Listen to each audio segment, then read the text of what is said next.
Rebel Canners, teaching all kinds of food preservation, especially the old ways.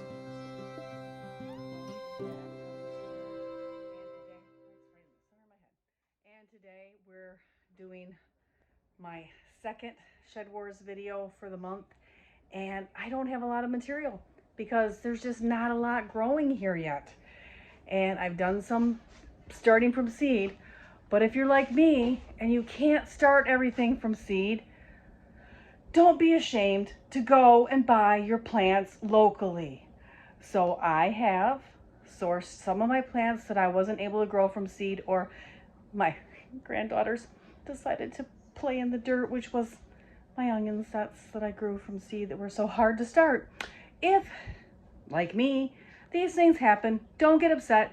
Just go buy your plants if you can afford to, which this year I'm blessed I've had enough to be able to do that.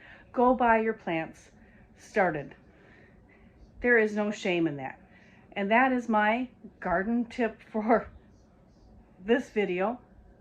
Do whatever you have to do. Don't think you gotta grow everything from seed.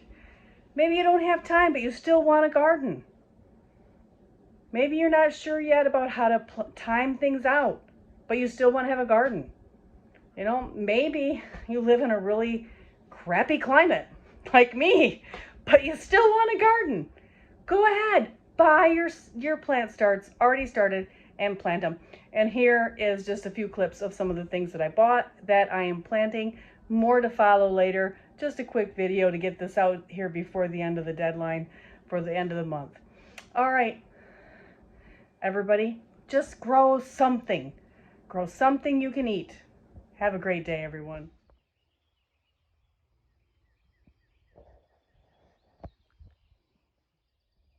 So, I have a bunch of onions to plant today. Thank you, John and Robert.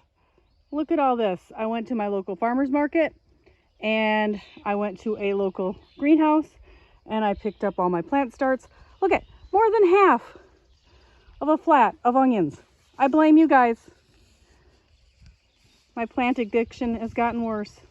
So we're gonna get this planted, and I'll see you back here in a minute when it's done. Although off topic, this is my rhubarb that I started last year, and I'm pretty proud of it.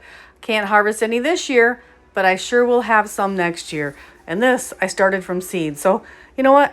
Step out there, even if you think you can't do it, try a little of both. That's my tip for today.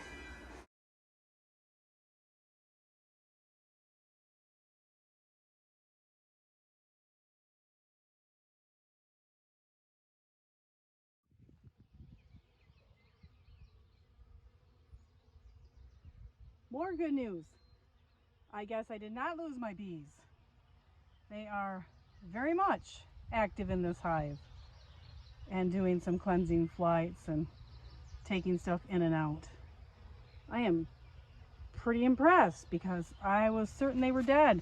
This is the second time that I've came out on nice spring days with absolutely zero activity, 3 or 4 days in a row, and then come back a month later after I've given up, and I've got either caught a swarm or for some reason I just didn't see them earlier.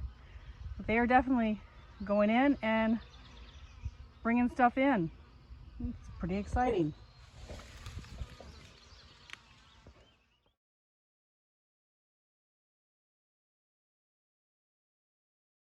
Like, subscribe, and ring that notification bell so you never miss another episode.